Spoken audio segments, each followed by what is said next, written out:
Here we are. Who are we missing today? Emma. Emma's here.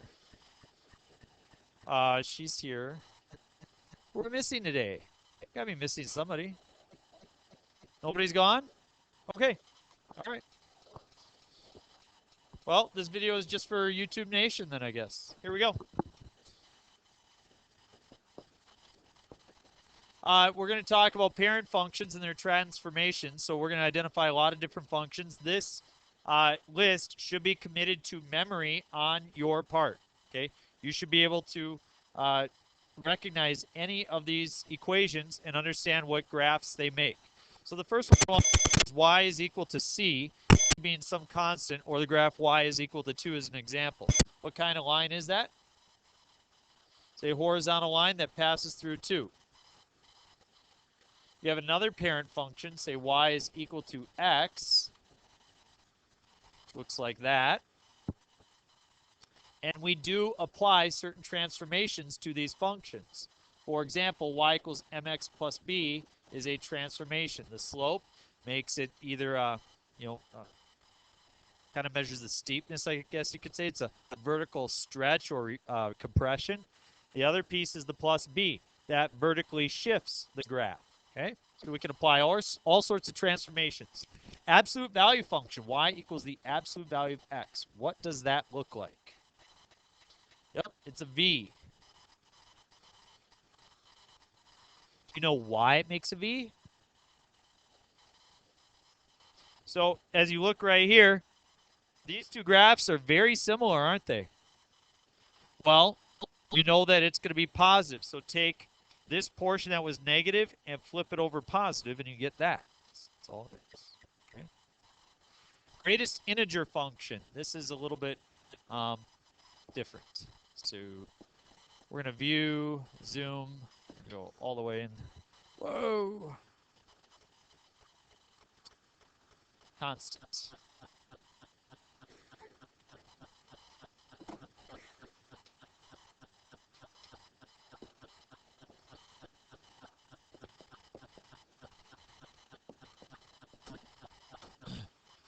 Textbooks have different ways of writing the greatest integer function. This is not one that you're going to see very often. I won't test it. I won't test you on this. However, there is a good chance you'll see it as you move forward in mathematics. It is interesting. It does have application. Here's what the greatest integer function does. If I make a table here, x, and then another table, greatest integer. So that's what my y value is. I'm going to plug in a value. I'm going to plug in 0.1. If you travel on the number line from left to right, and you stop at 0.1, what is the greatest integer that you passed by before getting to 0.1? 0. 0 is the largest integer.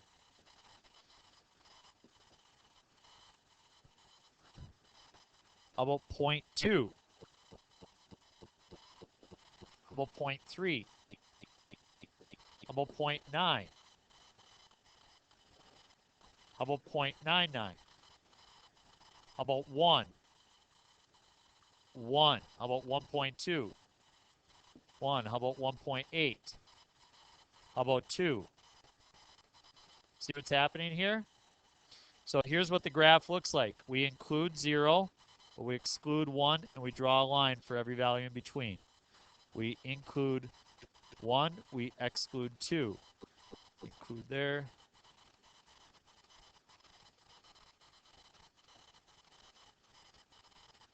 So wherever you have an open circle right above it, you're going to have a closed circle. And this pattern just continues all the way. You don't have to draw them all. It's kind of addicting, though. I can't stop. Gosh. This is so fun. I wish you could do this at home. All right. So you tell me, what does that look like? Stairs, yeah. A lot of people call this a stair function. Some people call it a ceiling function or a floor function or a step function. All sorts of different ways to think about it. Q-tip function? All right, cool. Q-tips, I guess. All right. So that's the greatest integer function. All right. Move on.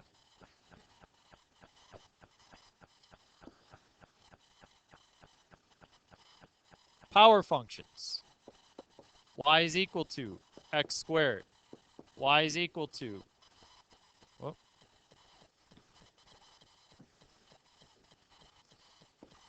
x to the third. Y is equal to x to the fourth. Y is equal to x to the fifth.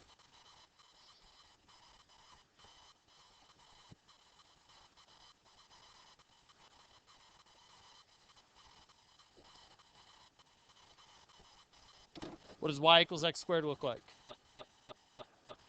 There you go. How about x to the third? If you square something, it's always going to be positive, right? But if you cube something, can you cube something and get a negative? Yeah, so that's why the cube has negative values, because you can cube something and get a negative.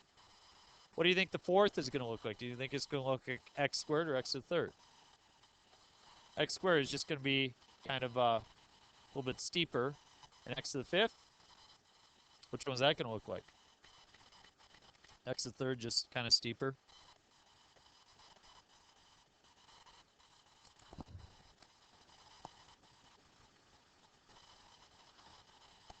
I want to show you an example real quick on my calculator. I'm going to type in x squared. I'm going to type in x to the 8th. I'm going to type in x to the 20th. And I'm going to type in x to the 100th. Watch how these graphs compare, and then we'll zoom in and see a little bit more.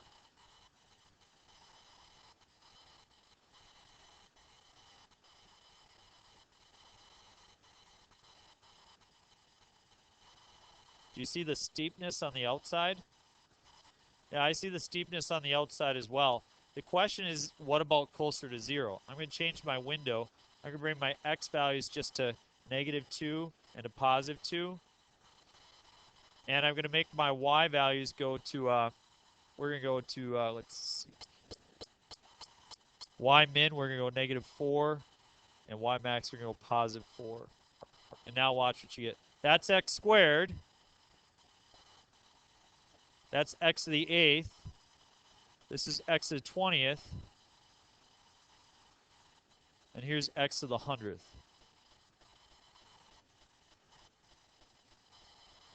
Think about it. If you square 2, or if you take 2 to the 100th, which is bigger? 2 to the 100th. Yeah, you can see that the 100th power goes way up. But look here. Let's say you take 0.5 and square it, or you take 0.5 to the 100th, which is going to be bigger. 0.5 squared. You take a decimal to the 100th, and it's going to get extremely, extremely small. That's why, if you truly look at this graph, this is the last thing I'll show you, and we'll move on, is x to the 100th. And now I'm going to use that feature where I'm going to take my axes off, because it is right on the axis. Graph this thing. You can see that it looks a lot like a box. It's very rigid. So as you increase the power, that's what happens to these things. It still is smooth. It's a curve over here. It doesn't come to a corner. Doesn't matter what degree you take that to, but it's pretty close, isn't it? So we can prove it. Yep. We just use basic calculus. So no big deal. No big deal. Basic, I mean differential. No big deal. Root functions. Y equals the square root of x. Y equals the cubed root of x. Y equals the fourth root of x. And y equals the fifth root of x.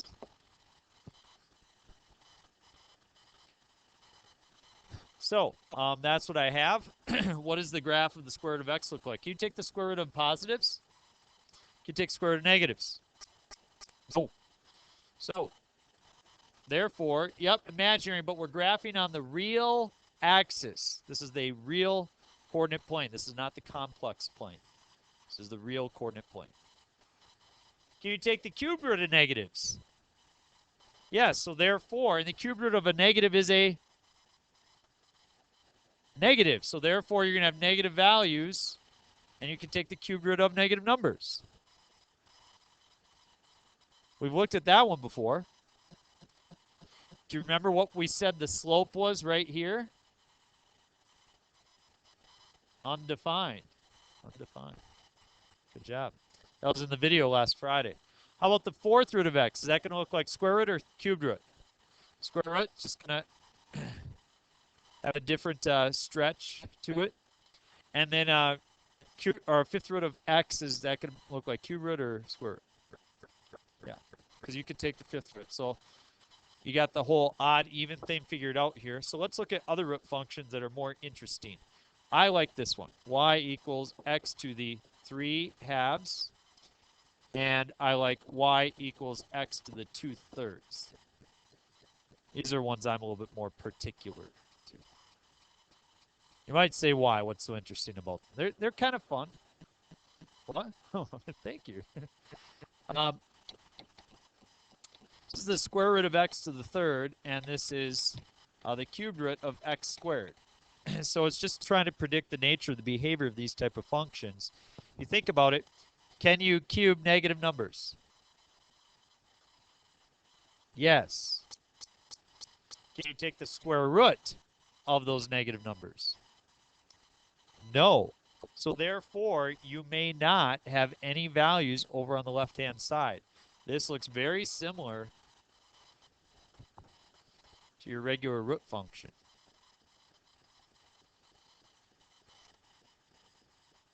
However, this one right here, can you square negative numbers?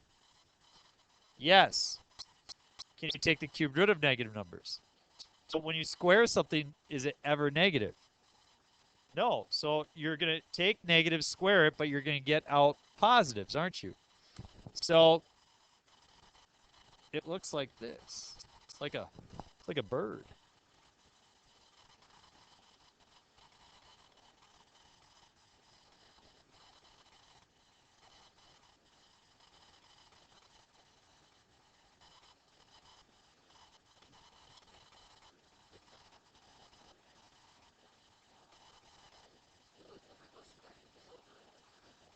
Oh, they start right at 0.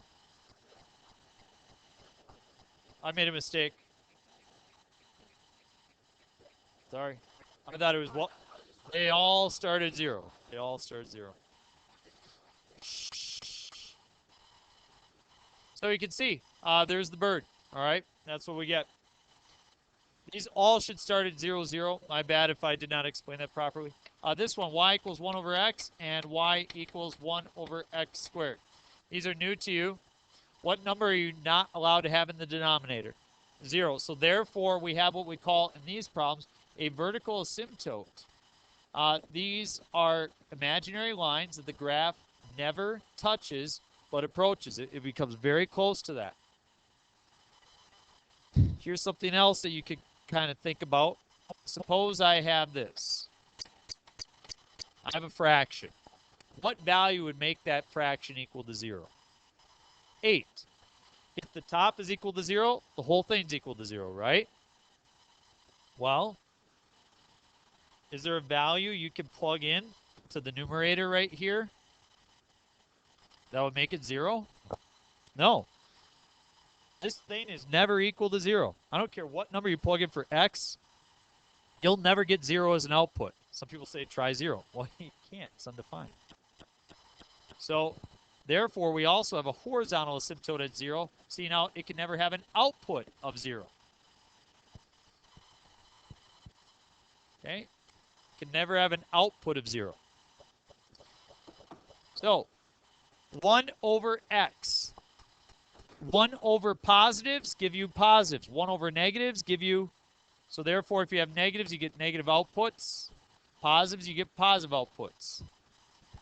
Think about the next one. If you plug in a negative to this function, what do you get out? A positive or a negative?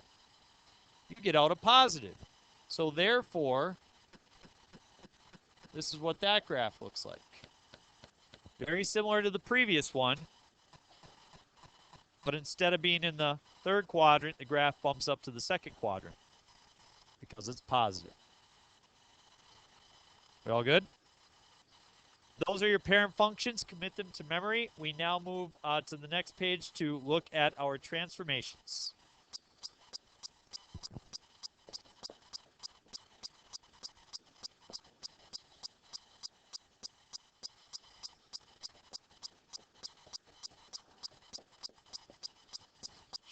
This is an example of a vertical shift. Okay? Anytime you see a constant on the outside of the function, such as y equals f of x becomes y equals f of x plus k. As soon as you see that constant on the outside, you know that there's a vertical shift that takes place.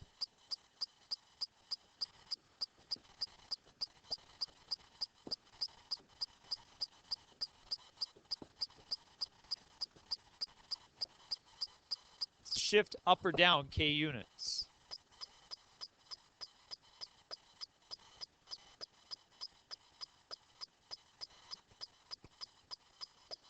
You say, what does inside look like? If it's horizontal, it's an inside location. So for example, you would have f of x, y is equal to x squared, and y is equal to the quantity x minus 5 squared. That's inside that the adjustment is being made. Okay. Before it's being squared, we're subtracting 5. So y equals f of x becomes y equals f of, I'll write x minus c in this case. Just chose a variable, I'll choose c.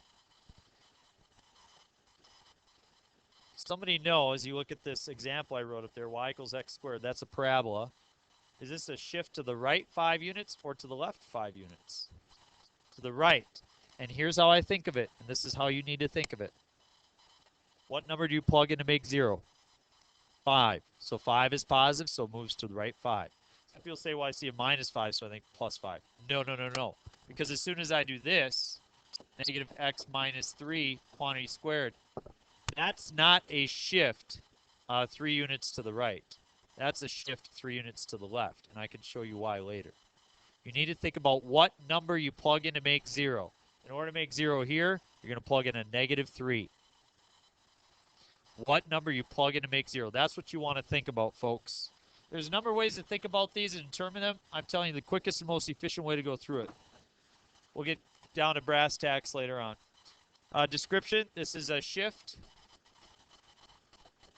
left or right, C units.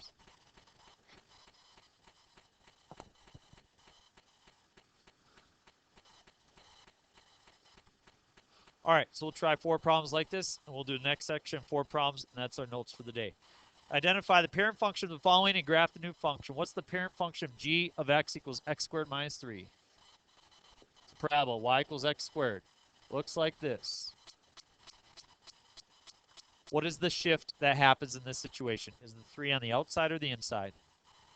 It's on the outside, so is that a vertical or horizontal shift? Vertical. How many units?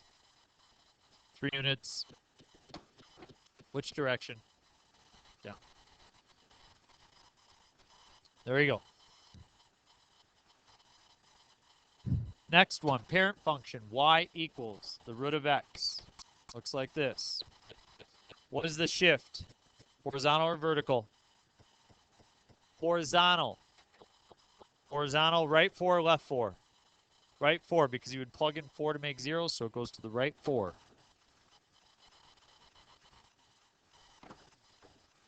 X plus 3 cubed minus 2. Parent function is y equals x cubed. Looks like this. That picture should come to your mind right away. What's the shift? Vertical and horizontal, down 2 and left 3. Down 2, left 3. So I'm going to pick that. I know it goes through 0, 0, so I'm going to go back 3 and down 2 to right there.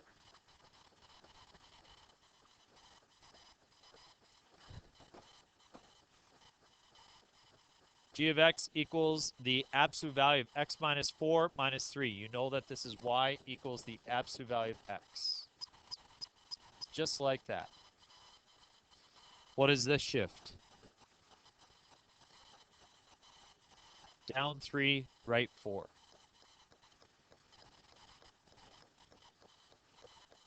Any questions?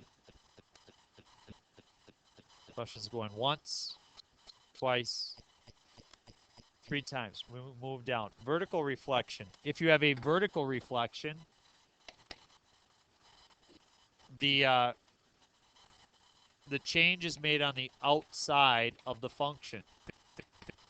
For example, if you have y equals x squared and y equals negative x squared, that's an example of a vertical reflection. Again, you see the negative on the outside. So y equals f of x would become y equals negative f of x.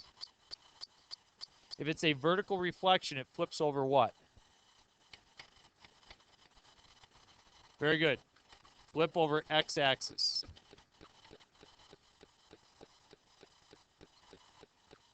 Now let's change that. Y equals x squared. Y equals negative x quantity squared.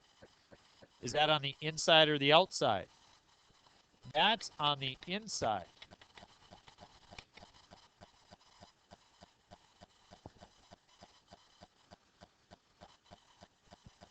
So in other words, y equals f of x becomes y equals f of negative x.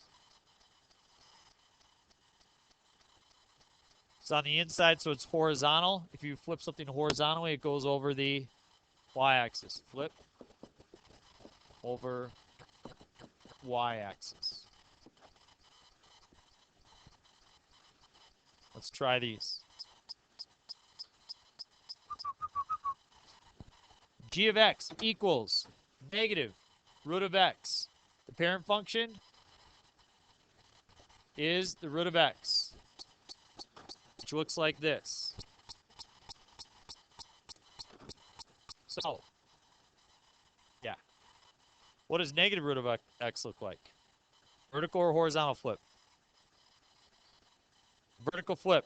So it's going to flip over the x-axis. So it's going to look like that.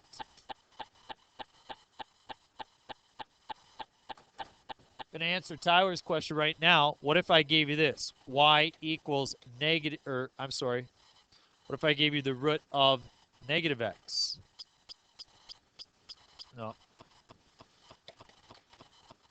So now is the negative on the inside or outside?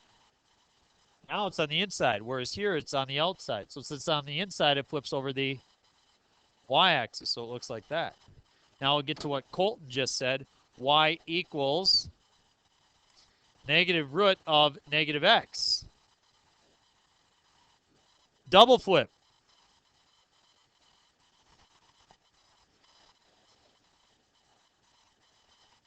That's the black one.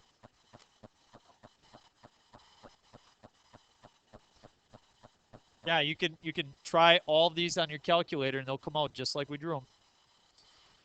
G of x equals 3 minus x quantity squared. What's the parent function? X squared, which looks like a parabola. Okay. I want to share with you guys something. This is so this makes sense to you. When you apply these transformations, you should apply them in the order of operation that would occur when you plug in a number. So for example, you plug in 1, all right? First of all, the 1 is negative, isn't it? And then you would have a positive 3, and then you would square stuff like that. Don't think through all that.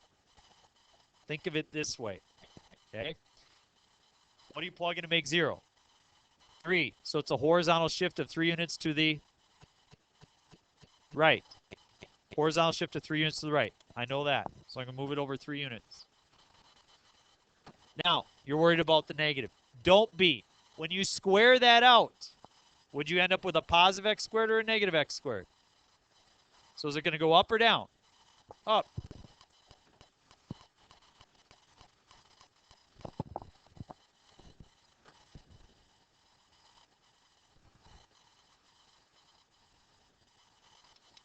This one, parent function, y equals x to the third. You know what it looks like? You tell me, what does the minus 1 do? 1 to the right. What does the plus 4 do? 4 units up. What does the negative in front do? Flip it over the Is it vertical flip or horizontal flip? X-axis, vertical flip, because it's on the outside, okay? You see, when you multiply this out, when you multiply this all out in combined terms, would you end up with a positive x to the third or a negative x to the third? You get a negative x to the third, wouldn't you? So instead of going up, it's going to go down. So over 1 and up 4. Start up here, and boom.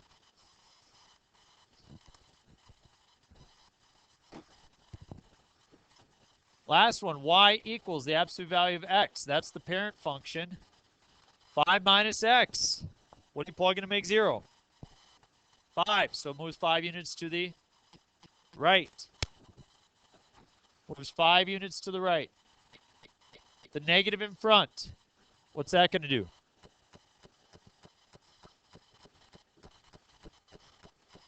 I want to make it clear. Did we worry about the negative in front of the x for a horizontal reflection? We never talked about the horizontal reflection, did we? Don't think about it. It doesn't really, there's so few situations where actually graphing these type of things where it comes out and matters. What does matter is this. Right here, you got a square root 1. That's where a negative underneath the square root really matters, okay? That's where it turns the other way. But if you take this and horizontally reflect it, does it change shape? No. This one, a horizontal reflection, is the same as a vertical reflection. So the horizontal reflection, it's not that important to think about right now. We'll get to more of it later. Question? I'm so glad that you asked that. First of all, I'll hand you out your worksheet.